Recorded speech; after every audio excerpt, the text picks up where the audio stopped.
O ponto para nós, desde o início, é que o apóstolo Paulo escreve uma mensagem que vem, uma mensagem transmitida de Deus para a igreja de Roma. Esse é o ponto. Paulo escreve aos romanos, escreve à igreja de Roma, apresentando esta mensagem, a mensagem de Deus, o evangelho de Deus para a igreja de Roma. Esse é o ponto que nós temos frisado desde o início, e nós devemos sempre lembrar então que Paulo tinha a intenção de ir a Roma, tinha a intenção de apresentar a legítima mensagem que ele pregava para os romanos. E como aquela igreja tinha uma comunidade muito grande de judeus, Paulo, ele escreve antecipadamente essa carta, até para preparar a igreja para recebê-lo. Ele manifesta àqueles irmãos que o desejo do coração dele, o desejo sincero dele, era estar com eles, aprender com eles, compartilhar com eles o que ele sabia. E então Paulo, diante disso, solicitaria àqueles irmãos que o ajudassem, para que ele pudesse também levar este evangelho para a Espanha, subindo o continente, na época conhecido como Macedônia, que hoje nós conhecemos como Europa, subindo o continente até a parte superior, onde ele pudesse evangelizar também aqueles que moravam na Espanha. A fim de fazer isso, então, Paulo se apresenta para a igreja através dessa carta, e ele, através dessa carta, já trata dos assuntos da pregação dele, da pregação que ele tinha recebido como uma mensagem de Deus para o povo.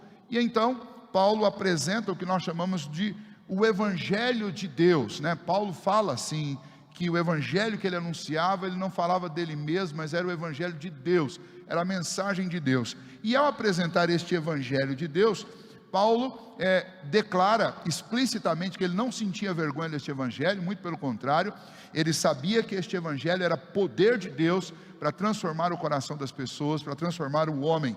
Ele também fala que a justiça que nós temos, ela é mediante este evangelho, porque a única justiça que nós podemos realmente ter diante de Deus é aquela que nos é concedida através da obra de Cristo Jesus, porque por nós mesmos, nenhum de nós tem méritos próprios, e somente por meio da obra de Cristo imputada sobre a nossa vida, nós somos justificados diante de Deus. Esse é um tema muito forte, apresentado com muita ênfase pelo apóstolo Paulo nesta carta. E então Paulo começa a apresentar este evangelho de Deus. Diferente do que normalmente a gente imagina, Paulo não começa falando sobre o amor, sobre a graça e a misericórdia, mas ele começa falando sobre ira. E ele começa dizendo: a ira de Deus se revela do céu contra os homens que praticam a impiedade.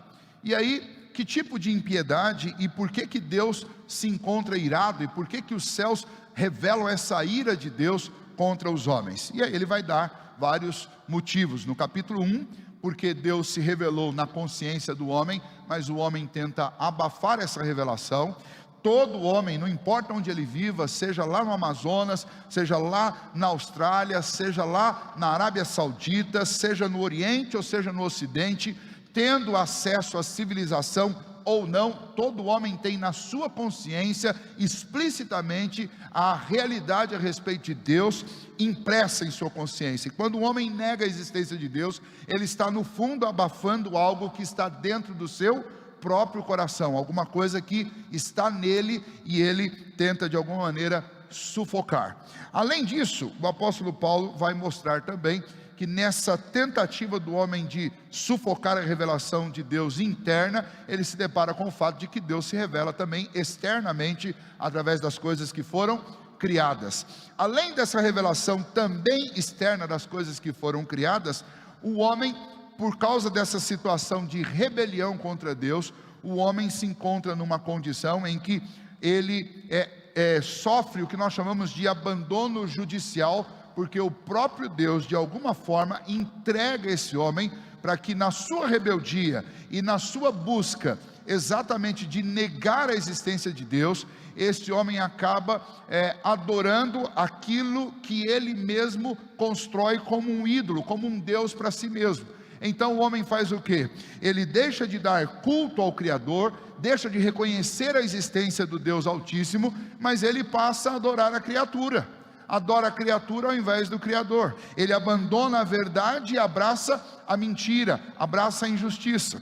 Além disso, por causa dessa rebelião contra Deus, o homem se afunda tanto nesse culto, nessa idolatria, aquilo que não é o Criador, mas sim a criatura, que o próprio Deus, Paulo diz, Deus entrega os homens às suas paixões, às suas malícias, às suas infâmias, como já um ato de Deus, um ato judicial, de manifestar parcialmente a sua ira sobre o homem, tirando os freios que detêm esse homem, para que ele se afunde ainda mais naquilo que ele quer. É como se Deus dissesse assim: vocês não me querem, e vocês querem o mal, vocês não querem a justiça, vocês querem a mentira, vocês não querem o Criador, querem a criatura, então eu estou tirando os freios, que vocês tenham ainda mais aquilo que vocês desejam.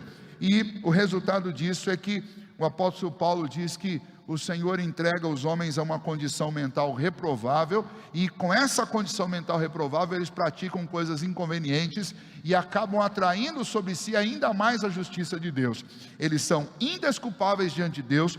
Todos os homens, sem exceção, todos se tornam culpados, indesculpáveis, e estão se afundando cada vez mais nessa lama do pecado.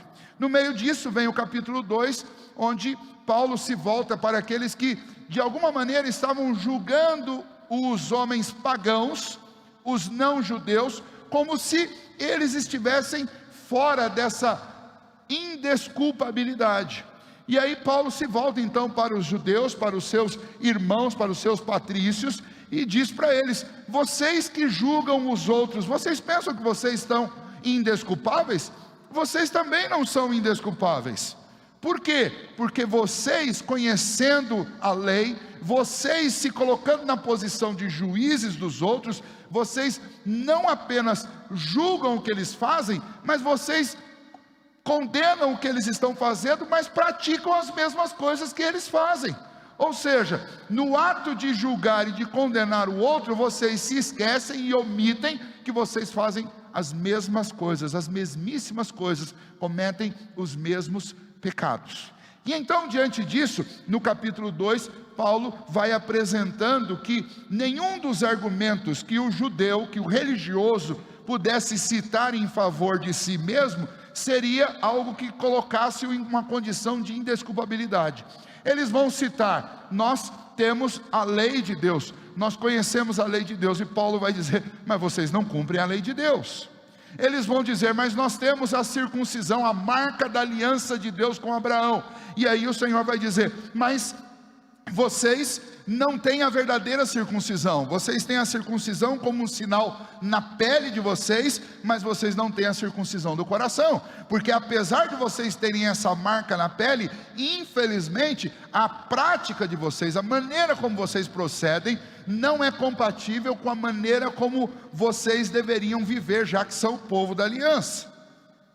E aí eles, dentro dessa condição, eles ficam admirados disso tudo, e num suposto interrogatório, Paulo vai se antecipando às perguntas que eles podem fazer. E aí Paulo diz: olha, nós todos seremos julgados pelos nossos procedimentos. E antes que alguém pudesse pensar algo equivocadamente: olha, Paulo está dizendo que a salvação então é por méritos pessoais. Não, não é esse o ponto. Quando ele fala no capítulo 2 que nós seremos julgados, ele está dizendo o seguinte: o nosso procedimento demonstra quem nós somos.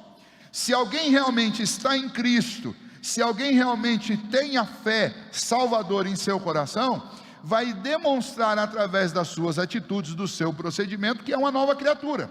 Então no último dia nós também seremos julgados pelos procedimentos, não para uma situação de condenação, porque Cristo já suportou essa condenação em nosso lugar, mas o Senhor olhará para nós e as nossas atitudes, o nosso procedimento, ainda que falho, mas desde o interior do nosso coração existe uma demonstração, uma empatia, um desejo, uma luta para obedecer a lei, para guardar a lei de Deus, para fazer aquilo que agrada o coração de Deus, algo que não será encontrado em um coração que não tem fé salvadora, que não está em Cristo, mesmo que seja um religioso de carteirinha, mesmo que tenha a circuncisão na pele, mas se não tiver esta fé demonstrada através de procedimento, como vai provar que realmente faz parte desses que estão em Cristo Jesus?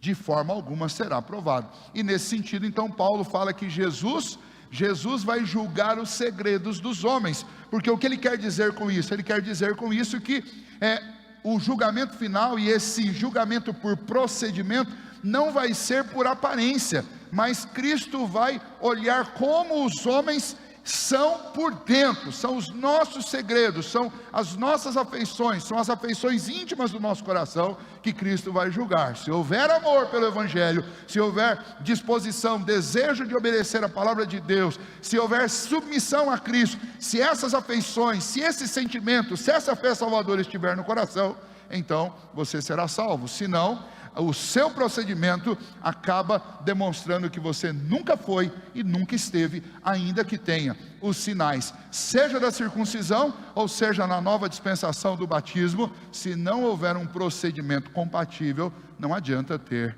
os sinais. Esse é o ponto do capítulo 3, do capítulo 2, e antes que terminasse então o capítulo 2, Paulo lida com duas situações, que é a situação da lei, onde alguém supostamente, e de forma imaginativa, Paulo está lá levando em consideração que alguém podia dizer assim: tudo bem, mas e se alguém não conheceu a lei? Como é que Deus vai julgar o procedimento de quem não teve lei? E aí Paulo diz o seguinte: olha, se alguém não teve lei, sem lei será julgado e perecerá, será condenado.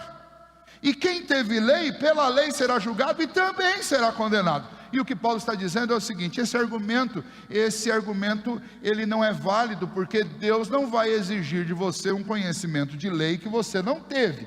O que será exigido de você é um procedimento compatível com o conhecimento que você teve da lei. Se sobre você brilhou uma luz a respeito da lei de Deus, e você conheceu, como os judeus conheciam os oráculos de Deus, o Antigo Testamento, você será julgado por aquilo que você aprendeu. Mas se você cresceu dentro de uma tribo, nunca teve acesso a essas leis, ainda assim você também será julgado pelo que você aprendeu. Não é o mesmo que o judeu aprendeu, mas desde pequeno, lá na sua tribo, você aprendeu que deveria honrar o pai e a mãe, ou obedecer, ou algum tipo de aprendizado, algum tipo de lei. Mesmo o povo mais primitivo e o povo mais longínquo que você puder encontrar, viverá debaixo de algum princípio. E o que Paulo está dizendo é que esses princípios sobre os quais você viveu, sejam eles escassos, pouquíssimos, objetivos, diferente do mundo civilizado, onde existem milhões de leis, mesmo você que viveu num lugar primitivo, sem muitas leis, a única lei que existia, 2, 3, ou talvez apenas 10 leis, elas serão suficientes para te condenar, porque nenhum homem consegue cumprir perfeitamente nenhuma lei, por menor que seja. Esse era o ponto. Obedecendo a lei, vivendo de acordo com os princípios da lei, e o que Paulo estava fazendo ali era um jogo de palavras e uma demonstração ilustrativa de como esse negócio funciona. Ele estava dizendo assim: olha, se alguém, como por exemplo um romano, que não é judeu, não tem a circuncisão, mas se ele vir a conhecer a lei, ele amar a lei e obedecer a lei, ele se torna o verdadeiro circunciso. E se um circunciso, aí falando do judeu, não obedece à lei, não segue os princípios da lei, ele não é um circunciso, ele se torna um incircunciso. Em outras palavras, Paulo estava dizendo assim: é o procedimento que diz quem você é, não é um sinal na pele, não é o seu sangue, não é um batismo formal dentro de uma igreja, é a maneira como você vive que diz quem realmente você é, e diz o que existe dentro do seu coração, se uma fé é verdadeira ou não. Esse é o ponto em que termina o capítulo 2. Quando nós entramos no capítulo 3, que é o assunto de hoje, nós vamos falar sobre privilégios, sobre vantagens. E aí o apóstolo Paulo, ele está sempre imaginando que tem alguém ali interpelando ele. Você não encontra essa figura, porque obviamente Paulo, na sua capacidade acadêmica, na sua capacidade de escrever, e ainda assim potencializada pelo Espírito Santo de Deus que o inspirava, Paulo está imaginando alguém interrogando. Alguém não, ele está imaginando uma plateia tentando sanar as suas dúvidas com Paulo. E nesse sentido, então, veja o que acontece. Paulo está lá argumentando sobre esse ponto com eles. Para poder falar do Evangelho, ele primeiro precisa pontuar e deixar claro que todos, absolutamente todos pecaram e carecem da graça e da misericórdia do Senhor. Para afirmar esse ponto, então, Paulo está imaginando uma plateia, e dentro dessa plateia muitos judeus que poderiam olhar para ele agora e falar o seguinte: mas então qual que é a vantagem? Que vantagem nós temos? Se você lembrar, esse povo é o povo que foi chamado povo de Deus. Esse povo é o povo que recebeu grandes privilégios de Deus, um povo com o qual Deus se relacionou durante todo o Antigo Testamento. Mas agora Paulo vai e diz: essa circuncisão que vocês têm na pele não tem valor. E imagine que alguém está sentado ali, um judeu, e fica indignado com essa fala de Paulo e pergunta: então qual que é a nossa vantagem? E aí você tem aí o versículo 1. Não apenas no verso 1, mas no verso 3 e depois no verso 5, 3 questionamentos serão apresentados. E a esses 3 questionamentos o apóstolo Paulo vai, alguns responder de forma mais contundente, outros o apóstolo Paulo vai arranhar uma resposta e vai responder só em outros capítulos. Mas ele começa aqui mostrando para nós que existe sim grandes vantagens. Quem não se aproveitou, quem não se valeu dessas vantagens, foram os judeus. E qual o sentido desta mensagem para nós hoje, que eu quero pontuar com vocês, é que Deus nos tem dado grandes privilégios. O ponto é, o que você tem feito destes privilégios que Deus tem te concedido? Especialmente você que é cristão, especialmente você que é parente de um cristão, especialmente você que é amigo de um cristão, especialmente você que conhece uma igreja, frequenta uma igreja, ou você que assiste um vídeo, que assiste uma mensagem, que assiste uma pregação na internet. Você está tendo um grande privilégio. O que você está fazendo do privilégio que você recebe? E então vamos lá, vamos observar o texto. Os judeus então, aqui imaginativos, na cabeça de Paulo está se antecipando a que aqueles judeus lá da igreja de Roma poderiam lhe questionar quando ele chegasse lá. E Paulo então supõe que eles perguntariam o seguinte: qual é, pois, a vantagem do judeu? E imediatamente o apóstolo Paulo vai responder: aliás, qual é a nossa vantagem? E aí Paulo dá a resposta no verso 2, e ele vai dizer que existem muitas vantagens, muitas, e vai citar um aspecto dessa vantagem. Mas eu quero, antes de citar esse aspecto com vocês, eu quero te convidar aí ao capítulo 9, do verso 1 ao verso 5. Paulo é como se ele estivesse continuando essa resposta, e ele vai aqui listar muitas vantagens dos judeus. E antes da gente analisar o ponto que ele coloca no capítulo 3 como vantagem, deixa eu te adiantar que não é apenas aquela, embora a que ele apresenta no capítulo 3 é a principal, mas existem muitas outras vantagens. Eu vou citar para vocês, capítulo 9, de 1 a 5. Digo a verdade em Cristo, não minto, testemunhando comigo no Espírito Santo a minha própria consciência. Tenho grande tristeza e incessante dor no coração, porque eu mesmo desejaria ser anátema, separado de Cristo, por amor de meus irmãos, meus compatriotas segundo a carne. Bom, então até aqui ele expressa o sentimento dele. Ele fala assim: olha, eu estou vendo os judeus longe de Cristo, e eu, diante de Deus, não minto, gostaria muito que eles estivessem em Cristo. Se fosse necessário eu perder a salvação para que os meus irmãos fossem salvos, eu, em Cristo, digo e não minto, estaria disposto a fazer isso. Eu mesmo me tornaria maldito para que eles fossem salvos. E aí, veja quais são os privilégios desse povo. São israelitas, ou seja, eles são o povo de Deus, o príncipe do Senhor. Lembra quando Deus deu esse nome aí para Jacó? É o príncipe de Deus, Israel. Eles são os descendentes do povo de Deus.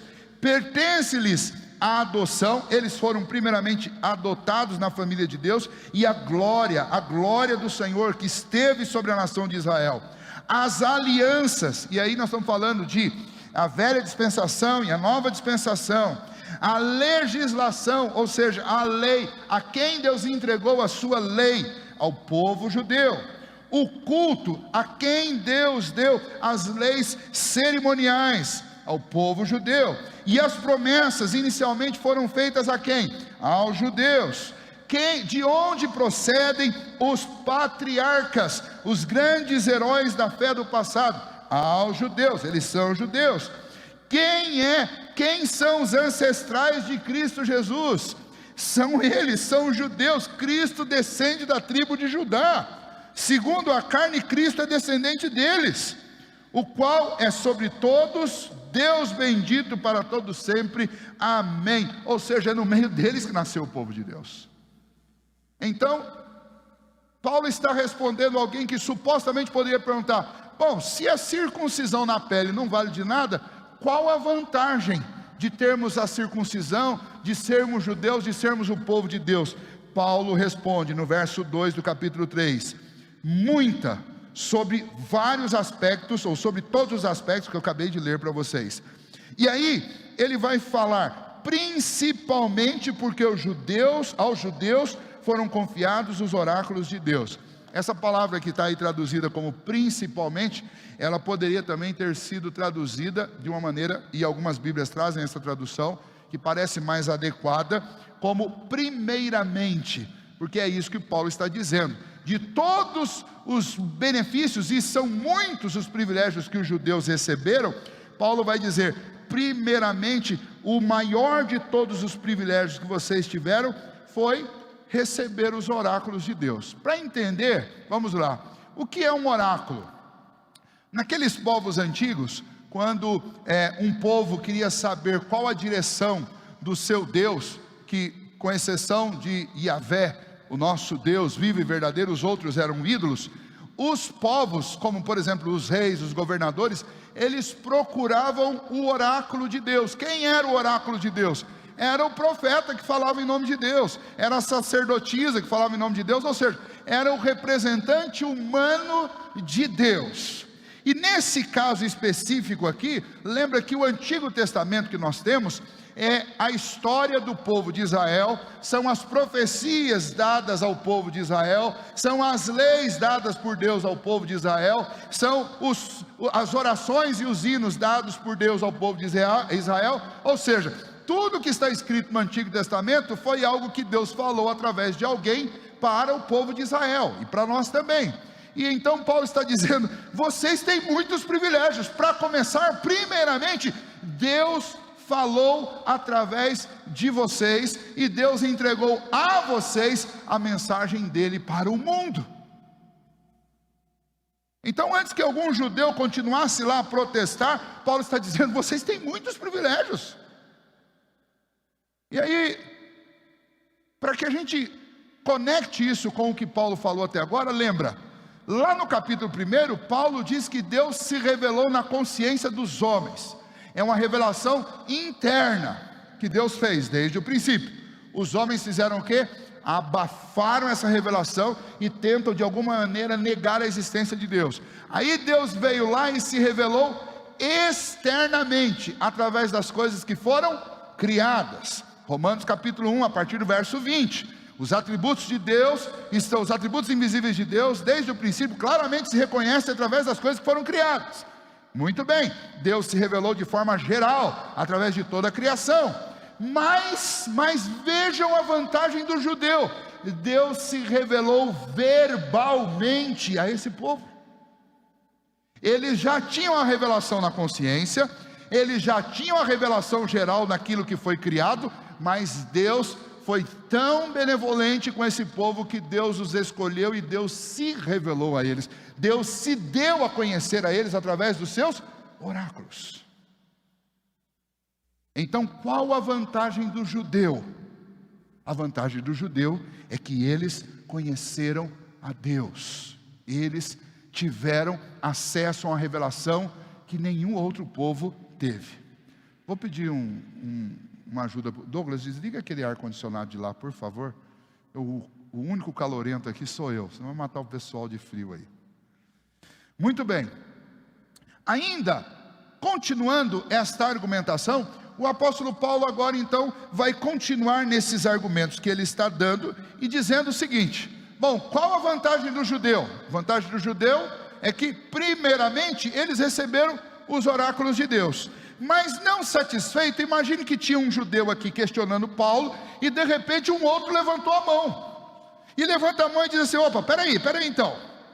Veja só, se nós recebemos os oráculos de Deus, e no meio do povo ainda existem pessoas incrédulas, logo, Deus não foi fiel, porque Deus deu uma mensagem para nós, mas nós não conseguimos crer. Então Deus nos fez promessas e nós não conseguimos alcançar. Então Deus fala conosco e a gente não conhece Deus. Então vejam só, qual a vantagem de ter recebido os oráculos, se nós não conseguimos entender, se nós não conseguimos crer, e se existem incrédulos entre os judeus? Veja a segunda pergunta que Paulo está imaginando que um judeu poderia fazer a um religioso. Está aí, veja o verso 3. E daí, se alguns não creram, a incredulidade deles virá a desfazer a fidelidade de Deus? Ou seja, Deus não foi fiel ao povo que recebeu os seus oráculos. Essa poderia ser a argumentação de algum judeu. E como é que Paulo responde a isso? Paulo responde a isso, verso de número 4, veja o que ele diz: de maneira nenhuma, seja Deus verdadeiro e mentiroso todo homem, segundo está escrito, para seres justificado nas tuas palavras e venhas a vencer quando fores julgado. O ponto aqui, ele está citando o Salmo 51 de verso 4, a versão aqui é um pouquinho de dificuldade. Tem gente incrédula entre os judeus, então Deus não foi fiel, então Deus deu essa revelação toda, mas Ele não fez com que essa revelação fosse interiorizada pelos judeus. Veja, o ponto do apóstolo Paulo agora é responder essa pergunta, que é no mínimo uma pergunta maldosa, e Paulo vai dizer: de maneira alguma você pode dizer isso sobre Deus, de modo nenhum, porque o fato de uma pessoa desobedecer uma lei, não torna a lei má. O fato de uma pessoa não crer em Deus, pelas palavras que Deus revelou a respeito de si, não muda o caráter de Deus, mas diz muito sobre o caráter dessas pessoas. Por isso Paulo diz: de maneira alguma, seja Deus verdadeiro, porque Deus é verdadeiro, e mentiroso todo homem. Porque o argumento é um argumento falacioso. O argumento é: se nós não demos conta de crer, nós não demos conta de crer por culpa de Deus. E aí Paulo está respondendo em nome de Deus, dizendo: de forma alguma. Vocês abafaram a revelação na consciência, vocês taparam os olhos à revelação geral, e vocês negligenciaram a revelação verbal que vocês receberam. Quem são os mentirosos? Quem são os infiéis? Não é Deus, é o homem. Quer ver o oposto disso? Aí Paulo usa um ponto oposto para provar. Os judeus gostavam e enalteciam muito a figura de Davi, e é conhecimento geral de todos que Davi foi um excelente rei, mas que Davi também pecou, e Davi se arrependia dos seus pecados. E o Salmo 51 foi escrito como uma confissão de um pecado terrível cometido por Davi na seguinte situação: o povo estava em guerra, os homens estavam no campo de batalha, sob o comando de um general, o general Urias, e Davi decidiu não participar da campanha e ficar em casa. Em casa onde ele estava, de longe ele contemplou, imagine num terraço, a esposa de Urias tomando um sol. E ele colocou os olhos nela, a cobiçou, mandou buscá-la e a teve. Cometeu adultério. E logo em seguida, descobriu que ela ficou grávida. Para tentar encobrir o seu pecado, ele mandou chamar o general Urias de volta, para que ele ficasse com a sua esposa, e depois pudesse dizer que o filho na realidade era de Urias.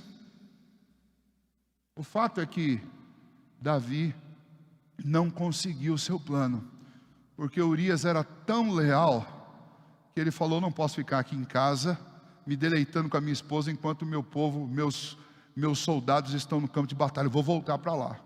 E aí Davi mandou então que vá para frente do campo de batalha, para que ele pudesse morrer, porque senão ele poderia testemunhar que ele não se deitou com a sua esposa.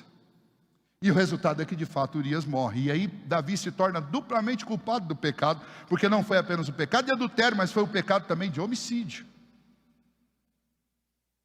E então o profeta Natan chega para Davi, que estava lá tentando esconder essa coisa toda. E Natan chega para Davi: Davi, vou contar uma história para você.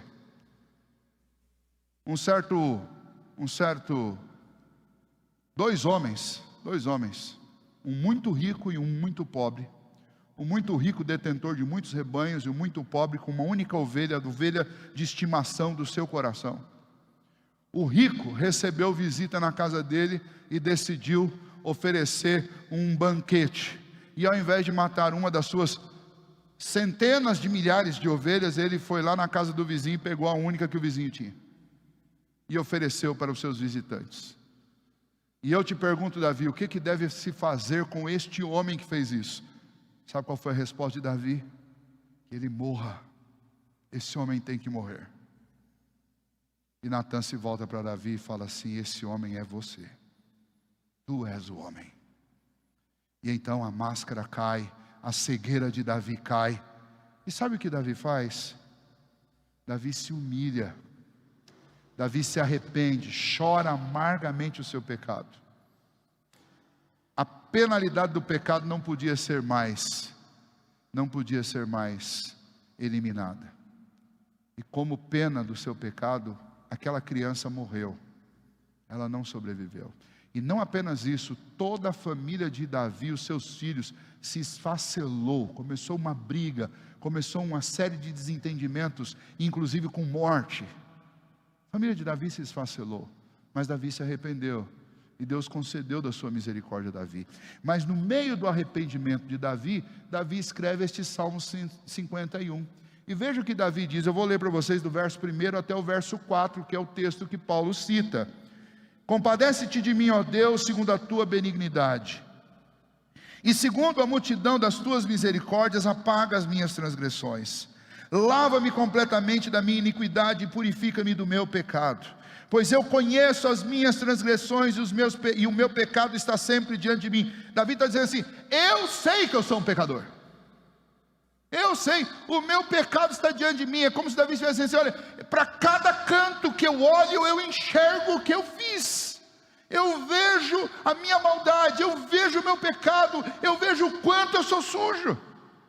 Eu não consigo afastar isso de mim, está diante dos meus olhos. Me perdoa, Senhor, me perdoa. E aí ele diz no versículo 4, essa confissão, ele afirma: pequei contra ti somente, e fiz o que é mal perante os teus olhos. Eu sou culpado, é isso que Davi está dizendo. Eu sou culpado, não é o Senhor. Não é o Senhor, sou eu. E aí veja a parte B do verso 4: de maneira que serás tido por justo no teu falar e puro no teu julgar. É isso que Paulo está dizendo para aqueles judeus: de maneira alguma, vocês não podem usar a incredulidade de vocês para acusar Deus de ser infiel, porque Ele deu o oráculo e vocês não acreditaram, como se a culpa disso fosse de Deus. Deus lhes privilegiou com os oráculos dele. E apesar de todo o privilégio que vocês receberam, o que vocês fizeram? Vocês mentiram contra Deus, vocês desobedeceram a Deus, vocês resistiram a Deus, vocês murmuraram contra Deus, vocês se tornaram idólatras. É isso que Paulo está dizendo. Então não venha com essa. Não venha com essa, porque Deus não é infiel. E além disso, vamos para frente um pouco, novamente no capítulo 9, veja, capítulo 9, versículos 6, 7 e 8 de Romanos. Lembra que, para a primeira pergunta, os versículos 4 e 5 do capítulo 9 respondem à lista dos privilégios. Para a segunda pergunta, qual o valor desses oráculos? Versículos 6, 7 e 8 também nos ajudam, do capítulo 9. E não pensemos que a palavra de Deus haja falhado, né? Não falhou, porque nem todos de Israel são de fato israelitas, nem por serem descendentes de Abraão são todos os seus filhos, mas em Isaque será chamada a tua descendência. Isto é, estes filhos de Deus não são propriamente os da carne, mas devem ser considerados como descendência os filhos da promessa. o que Paulo está dizendo é o seguinte: nem todo judeu se perdeu, existe um remanescente. Mas o que vocês precisam entender é que os filhos da promessa não são os de sangue. Os filhos da promessa são os que descendem da fé. É isso que vocês não entenderam nunca. Não adianta ter consanguinidade se não tiver a mesma fé que existia no coração dos pais de vocês. Esse é o ponto. A culpa não é de Deus. Não foi Deus que deixou de ser fiel. Deus privilegiou a nação de vocês, dando para vocês o que Ele não tinha dado para nenhuma outra nação. E foram os seus oráculos. E vocês simplesmente não creram. E vocês desobedeceram. De maneira que o Senhor sempre será tido por justo. E nós homens é que somos os mentirosos e falhamos. Então não tenta jogar a sua incredulidade nas costas de Deus. Não é culpa dele. A terceira pergunta e o terceiro argumento que os judeus poderiam então fazer. Mas, vejam lá, verso 5. Mas, se a nossa injustiça traz lume à justiça de Deus, que diremos? Porventura será Deus injusto por aplicar sua ira? E aí, entre parênteses, fala como homem. A questão aqui Paulo está imaginando que um terceiro judeu, ele se levantou agora ousadamente para falar uma bobagem sem tamanho. E a bobagem que ele estava proferindo é a seguinte: mas veja só, se o meu pecado faz com que venha à luz a justiça santa e reta de Deus, por que Deus vai me castigar então? De certa forma eu estou prestando um serviço a Ele deveria me elogiar e não me castigar. Que esse era um pensamento que poderia estar passando na mente de um judeu. Veja só, nós erramos, e aí o que aconteceu? Deus trouxe a justiça dele à tona. Nós nos afastamos de Deus, nós cometemos pecado, nós nunca demos conta, e o resultado disso foi que Ele teve que mandar o seu Filho e revelou sua justiça plena. Então, de certa maneira, Deus não devia estar bravo com a gente. E nós não deveríamos ser julgados por Deus, mas Deus deveria estar contente, porque os nossos erros ensejaram a manifestação da justiça de Deus. Ora, Paulo, até para fazer essa argumentação, supondo que alguém pudesse perguntar isso, ele com tanto temor, ele falo como um homem. Ele está dizendo assim: olha, eu não estou aqui sendo inspirado pelo Espírito Santo de Deus para escrever isso. Eu estou só imaginando o que está passando na cabeça desse judeu que está sentado aí no primeiro banco da igreja. E aí, este argumento, esta pergunta, Paulo vai responder com uma contra-argumentação, usando os próprios pontos dos judeus. Olha o que ele vai fazer. Veja o verso 5. Mas, se a nossa injustiça traz... Não, perdão, verso 6. Resposta: é certo que não, de jeito nenhum. De jeito nenhum. Deus vai deixar a injustiça de vocês do jeito que está, e ainda vai bater palma como se ela fosse útil para Deus. De maneira alguma. Deus não ama a injustiça, Deus não se alegra com o pecado, e Deus não vai de maneira alguma considerar que o pecado de vocês seja uma benfeitoria, a história e a sua glória, de forma alguma. Ele responde: é certo que não. E aí a gente tem que abrir um parênteses e dizer: olha, é certo que Deus está usando toda essa história para construir um monumento à sua glória? É certo. Mas isso não exclui a responsabilidade de cada um de nós, que vamos responder pelos nossos procedimentos diante de Deus.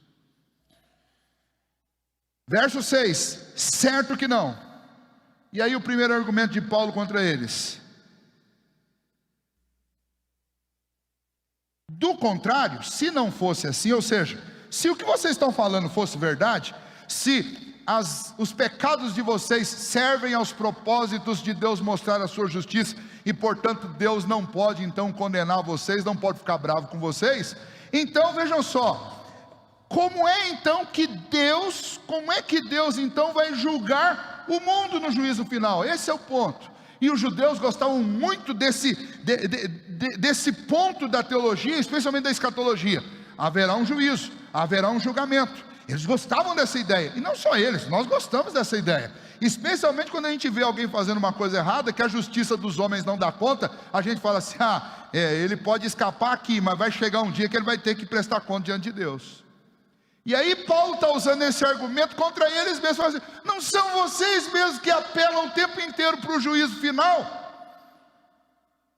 Se vocês estão dizendo que os pecados de vocês trouxeram luz sobre a justiça de Deus e por isso Deus não pode fazer nada contra vocês, então me respondam, como é que Deus vai realizar o juízo final? Um bom argumento, mas ele não para nesse, ele continua, verso 7, e se por causa da minha mentira fica em relevo a verdade de Deus para a sua glória, por que sou eu ainda condenado como pecador? Paulo vai usar um argumento que aí ele está se colocando no lugar de todos os homens pecadores, mas ele também está se colocando no lugar dele mesmo, propriamente Paulo, que era acusado pelos judeus de pregar uma mentira. E então ele está usando um argumento aqui que ataca duas frentes. A primeira frente é a seguinte, olha, se eu como homem acredito que a minha mentira contribui para tudo aquilo que traz a glória e a verdade de Deus, então como é que Deus pode me condenar como um pecador? Se ele está se valendo dos, entre aspas, falo como homem, fazer como Paulo, se ele está se valendo dos benefícios do meu pecado, como é que ele pode me condenar? O argumento de Paulo contra aqueles judeus. Como é que Deus vai condenar alguém se o pecado que você cometeu é útil para ele? Isso é complexo e difícil, mas isso tem um lado também que é um lado pessoal de Paulo. Porque a comunidade dos judeus no primeiro século, especialmente a que tinha se convertido, e tinham medo de Paulo, e duvidavam de Paulo, eles tinham um receio que Paulo tivesse infiltrado no meio dos cristãos, para perseguir cristãos, e os judeus que não tinham se convertido, tinham raiva de Paulo, por quê? Porque eles achavam que Paulo era um liberal, era alguém que tinha abandonado o conservadorismo do judaísmo, e tinha abraçado um liberalismo falso, mentiroso. E então quando Paulo pregava as doutrinas da graça, quando Paulo falava que a salvação e a justificação, a salvação do homem é somente através de Cristo Jesus, e o homem é justificado por fé, embora ele não falou isso ainda, mas vai falar, e era o conteúdo da mensagem de Paulo, eles estavam muitas vezes acusando Paulo de pregar mentiras, de pregar um falso evangelho, porque afinal de contas, esse evangelho onde os méritos são só de Cristo, e que eu sou salvo pela obra de Cristo, significa o que então? Então eu posso fazer o que eu quiser. E então eles acusavam Paulo de que Paulo pregava uma mensagem que induzia as pessoas ao pecado. Era essa a acusação contra Paulo. Mas aí Paulo está usando isso contra eles agora e está dizendo o seguinte, então venham cá, se a minha mentira, e aí vamos pensar no caso de Paulo, se aquilo que vocês dizem que eu digo, que é uma mentira, vocês dizem que eu estou pregando um evangelho mentiroso, mas se esse evangelho mentiroso, que leva as pessoas a pecar, produz a glória de Deus, por que vocês estão me condenando?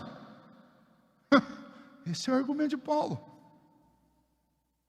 Paulo está dizendo o seguinte, se vocês querem usar esse argumento, e aí ele diz, fala como homem, se vocês querem usar esse argumento de que os pecados e as injustiças de vocês trazem luz sobre a justiça de Deus, então Deus não pode condenar vocês, então para começo de conversa, vocês já estão sendo incoerentes, porque vocês me condenam pelo evangelho que eu prego, e vocês acham que é mentira. E não apenas isso. Terceiro ponto de Paulo aqui, verso 8, e por que não dizemos, como alguns caluniosamente afirmam que o fazemos, e agora está falando dele mesmo, pratiquemos males para que venham bens. Eles estavam dizendo, Paulo está dizendo, vocês mesmos não me acusam de pregar por aí que vamos fazer mal, porque, lembra do capítulo 6, eu quero ler um pedacinho para vocês, Paulo ensinava que aonde abundou o pecado, superabundou a graça. O judeu mal intencionado pegava essa mensagem de Paulo e dizia assim, tem um pregador por aí, que se diz apóstolo, que fica falando para pecar bastante, porque quanto mais pecar, mais graça. E aí Paulo está dizendo: se o que vocês dizem está certo, então vocês deveriam me aplaudir quando eu digo que onde abundou o pecado, superabundou a graça, e vamos mandar todo mundo pecar. Ou seja, vamos resumir tudo isso daqui. Paulo está dizendo para eles o seguinte: se vocês estão aí bravos, questionando Deus, por quê? Porque na cabeça de vocês, Deus de alguma maneira foi injusto, porque Deus revelou as leis a vocês e ao invés de cumpri-las, vocês desobedeceram. Mas lá no fundo vocês acham que Deus está cometendo uma grande injustiça, porque se a justiça dele se tornou clara por causa do pecado de vocês, então Deus deveria dar um prêmio a vocês. Deixa eu dizer, vocês estão completamente errados, de forma alguma. Primeiro, porque Deus é verdadeiro e mentirosos são os homens. Segundo, porque pelo próprio argumento de vocês, Deus vai julgar o mundo. E como é que Deus vai condenar o mundo se o pecado não pode ser condenado? Muito pelo contrário, segundo vocês, ele tem que ser aplaudido. Terceiro, vocês não me criticam e dizem que o que eu prego é mentira, quando eu falo que onde abundou o pecado, superabundou a graça. Então como é que vocês me condenam e agora vocês estão querendo ser absolvidos por Deus? Em outras palavras, Paulo pega todos esses argumentos que poderiam surgir entre os judeus daquela igreja lá de Roma, e entre todos os religiosos de todos os tempos, põe na mesa e responde cada um deles. E a resposta de Paulo, em resumo, diz: a condenação de Deus é justa. É justa por quê? Porque vocês tiveram todos os privilégios e vocês não aproveitaram. Vocês receberam os oráculos de Deus e não aproveitaram isso. Vocês tiveram entre vocês o privilégio de ouvir Deus. Deus falou com vocês e vocês não aproveitaram isso.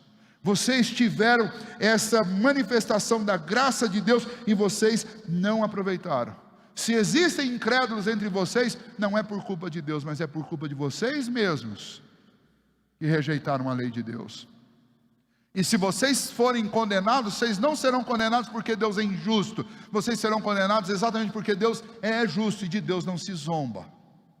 É isso que Paulo está dizendo. E aí o ensino de Paulo, que não é isso que eles diziam ser, está claramente difundido no capítulo 6, só para isso não ficar em aberto, porque essa argumentação de Paulo aqui, ela é difícil, ela é truncada para a nossa leitura, e então é importante que a gente repasse alguns pontos e não deixe nada em aberto. Capítulo 6, lembra no capítulo 6, Paulo está dizendo que onde abundou o pecado, superabundou a graça. Ele termina o capítulo 5 dizendo isso, e aí ele está imaginando, então o que eu vou fazer agora? Eu vou me lambuzar no pecado para que tenha mais graça sobre mim? Ele vai dizer, de forma alguma. Por quê? Porque num coração regenerado não pode ter esse tipo de pensamento. Um coração regenerado não quer abraçar o pecado. Veja o capítulo 6 a partir do verso 1, que diremos pois, permaneceremos no pecado para que seja a graça mais abundante? Ó resposta, versículo 2, de modo nenhum. E a tradução aqui é uma tradução eufemística, que o que Paulo está dizendo aqui imagine a ênfase, de maneira alguma Deus nos livre disso. Literalmente o que está escrito aqui é, Deus nos livre de um pensamento como esse. Eu não vou viver no pecado para que a graça seja mais abundante. Deus graciosamente lançou sobre mim a sua misericórdia, mesmo que os meus pecados eram abundantes, a misericórdia de Deus cobre tudo isso, mas eu não vou me afundar ainda mais nisso para receber mais graça. Essa lógica é uma lógica oposta à lógica que deveria haver no coração e numa mente santificada, que tem a presença do Espírito Santo. Ele diz no verso 2, como viveremos ainda no pecado nós, os que para ele morremos? Ou porventura ignorais que todos nós que fomos batizados em Cristo Jesus, fomos batizados na sua morte? Fomos pois sepultados com ele na morte pelo batismo, para que como Cristo foi ressuscitado dentre os mortos, pela glória do Pai, assim também andemos nós em novidade de vida. Ou seja, aonde abundou a graça, aonde abundou o pecado, superabundou a graça e trouxe novidade de vida. Não vou viver mais com aquela mentalidade de pecador, mas agora com uma nova mentalidade. Então Paulo está dizendo, vocês estão me acusando estão fazendo calúnia contra mim, e eu estou usando a calúnia de vocês contra vocês mesmos. Se o que vocês estão falando tem lógica, então vocês não podem me acusar. Agora no capítulo 6, Paulo vai dizer assim: agora, isso que vocês me acusam é uma grande calúnia, porque eu não ensino isso. O que eu ensino é o seguinte: que não há um pecado tão grande entre os homens que não possa ser coberto pela graça e pela misericórdia do Senhor, desde que o homem realmente se renda a Cristo Jesus. Qualquer pecado pode ser perdoado. O único pecado que não tem perdão é a rejeição ao Espírito Santo de Deus, porque aí não tem outro caminho, só existe um, que é Cristo. Se você rejeita o Espírito que te convence a respeito disso, aí realmente esse pecado não tem perdão, porque te coloca sozinho diante desse tribunal de Deus. Muito bem, diante então dessa argumentação de Paulo a respeito dos nossos privilégios, vamos transpor isso para os nossos dias. Os argumentos que aqueles supostos judeus iriam lançar contra Paulo, e Paulo aqui já respondeu de antemão, não são diferentes dos muitos argumentos que surgem hoje na vida da igreja. Tem muita gente que diz assim: olha, eu vou para o céu porque eu fui batizado. Ou às vezes muitos pais que dizem: eu tenho que batizar meu filho para garantir que ele vá para o céu. Não pouca gente pensa assim: tem que casar na igreja, porque se eu casar na igreja eu vou para o céu. E aí nós vamos pegando essas marcas formais da fé e interpretando essas marcas como se elas fossem provocadoras de salvação, como se elas produzissem méritos que nos colocam em vantagem diante de Deus. E Paulo está dizendo: não, nem os pagãos têm vantagem por causa do seu formalismo, por causa do seu intelectualismo, por causa da sua ciência, nem os judeus por seus cerimoniais, por suas tradições. Ninguém, em qualquer época, ninguém é salvo por méritos próprios. Agora, os judeus, ou vamos pensar aqui, os cristãos, têm privilégios a mais? Claro que tem. Você conhece os oráculos de Deus, você tem acesso às Escrituras, então você não tem apenas a revelação na consciência, você não tem apenas a revelação geral, mas você tem a revelação verbal de Deus. Deus fala com você através da sua palavra, Deus fala com você através das pregações, Deus fala com você através dos artigos que você lê. Deus está se revelando dia a dia a vocês. O ponto é: o que está acontecendo no meu coração diante de tantas revelações de Deus? Paulo está dizendo: lá no último dia, você não poderá colocar a culpa em Deus, porque Deus é verdadeiro e mentirosos são os homens. Não existe um único argumento que algum homem vai poder levantar no último dia, diante do tribunal de Cristo, e dizer: olha, a culpa não é minha. E Deus vai dizer: não, eu dei para vocês revelação, eu dei para vocês os profetas, eu dei para vocês as Escrituras, eu dei as promessas. E finalmente o próprio Cristo vai dizer: eu dei a minha vida por vocês, eu dei a igreja. A culpa não é de Deus. Ah, Senhor, mas os meus pecados, os meus tropeços trouxeram glória para o teu nome. E Deus fala: a glória sempre foi minha, a glória sempre foi minha. Agora, os teus pecados, eles foram produzidos por uma decisão responsável, ou melhor dizendo, irresponsável de cada um de vocês. E o homem tem que responder por essas irresponsabilidades. Foi por isso que Cristo morreu, porque Ele pagou a nossa dívida. Um cristão dedicado, sincero e honesto, ele sabe que somente por meio de Cristo ele é salvo. E então ele caminha todos os dias tentando de alguma maneira agradar a Deus, obedecer a sua palavra, buscar as suas promessas, depositar toda a sua esperança, a sua dependência em Cristo. E ainda assim ele tropeça, e no dia que ele tropeça, ele sabe que ele tem para onde correr, e ele corre para Cristo. Quando começam as crises na nossa casa, a gente começa a fazer umas orações assim, como é que eu poderia dizer? Umas orações assim, bem peculiares. A gente começa com oração assim: Senhor, o que o Senhor quer de mim? Deus. A gente só falta dizer assim: Senhor, o Senhor está de brincadeira.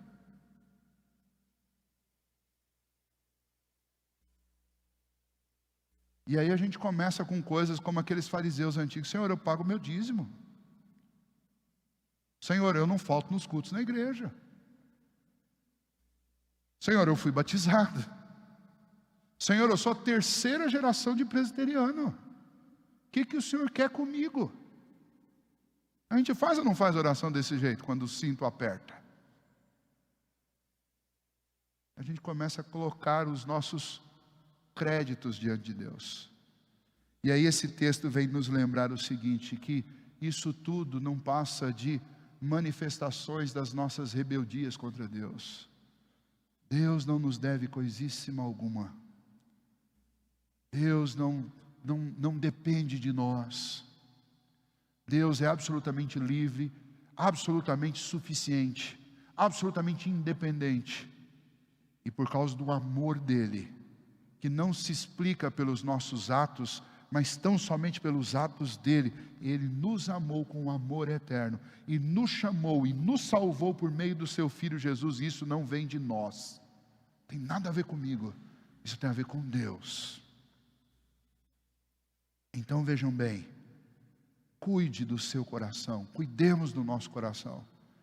E se houver alguma manifestação de rebeldia, como Paulo está imaginando naquele auditório ao redor dele, se houver algum tipo de manifestação e argumentação assim no nosso coração, não vai julgar os outros não, a gente, então comece com a palavra de Deus responder esses argumentos como Paulo respondeu aqui.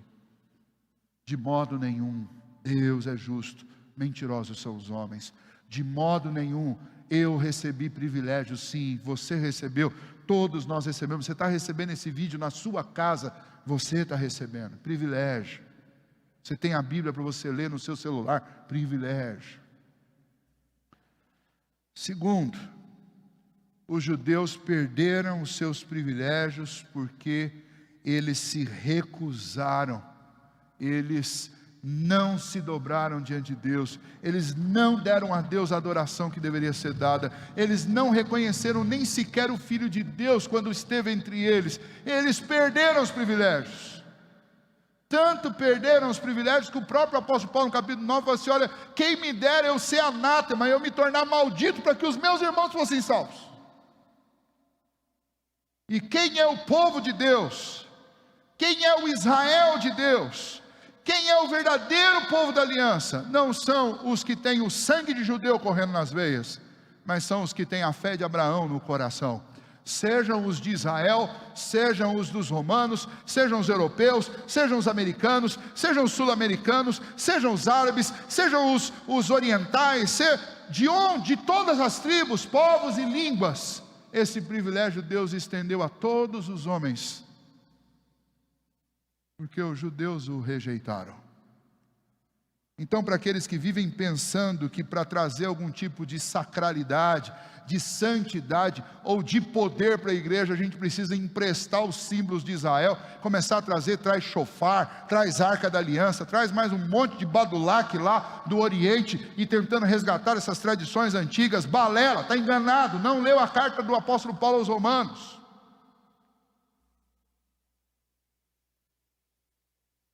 Porque o verdadeiro sinal da aliança é a fé salvadora, dom do Espírito Santo de Deus no coração. Não são as marcas externas. É isso que Paulo está dizendo. Então nós cristãos devemos nesse tempo buscar com todo o coração, com zelo, esta proximidade com esta revelação, essa intimidade com Deus, e ter um zelo precioso, e para isso nós devemos contar com o Espírito Santo de Deus, para que a gente não caia na cilada da rebeldia, como aquele povo caiu. Porque Deus é justo, mentirosos são os homens. Que Deus nos ajude nisso. Se você hoje ouviu esta mensagem, e porventura esteja envolvido numa situação de rebeldia contra Deus, eu clamo a você em nome de Jesus, que você se renda ao Senhor, que você se arrependa, que você busque a sua graça e a sua misericórdia. Você que é um cristão já há muitos anos na igreja e talvez esteja confundindo as coisas, achando que Deus te deve algo, lembre-se, nós somos salvos somente pela graça e pela misericórdia de Deus, porque pelos nossos atos todos os homens pecaram e todos os homens necessitam para a salvação da graça de Deus. Caso contrário, condenação eterna. Ó Deus, obrigado pela tua palavra e ajuda-nos nessa noite a refletirmos sobre tudo que ouvimos e tudo que lemos na tua palavra. Concede-nos, ó Deus, sincero arrependimento e sincera e verdadeira, ó Deus, autêntica humildade diante do Senhor para reconhecer que de nós mesmos nós não somos nada. E se temos do Senhor esta preciosa salvação, temos porque Ele nos privilegiou com a sua revelação, com a fé que é um dom do Senhor, e principalmente com o sacrifício de Cristo Jesus, que pagou a nossa dívida diante do Senhor e que nos garantiu a vida eterna. Obrigado a Deus por tudo que o Senhor tem feito por nós, pelos privilégios que o Senhor tem dado ao teu povo ao longo dos anos e dos séculos, e que nós sejamos agradecidos e obedientes ao Senhor. É a nossa oração em nome de Jesus. Amém.